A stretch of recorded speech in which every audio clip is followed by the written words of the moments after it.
Copy कर लिया? हद है, तुम कॉपी कर रही हो यार, कलर भी कॉपी कर रही हो यार तुम। यार कुछ तो अलग पहना करो, हर जगह एक जैसा ये दिखता वो है। नहीं अंजना, मैंने पहले से डिजाइनर को बोल के ड्रेस मंगाई थी, मुझे मत बोलो।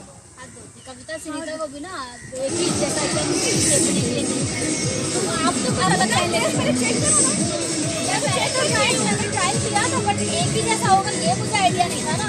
एनीवेज लुक तो अलग है ना वैसे। एनीवेज ठीक है दादा, शॉट रेडी है। अब और कितना मेकअप करेगी दादा? Makeup yes yes.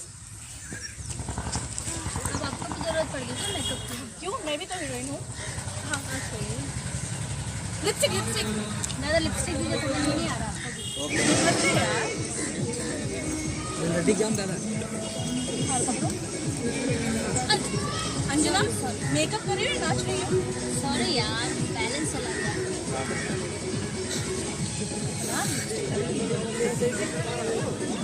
अब मेरे इतने अच्छे होठ है तो लिपस्टिक को लगाऊंगी ना।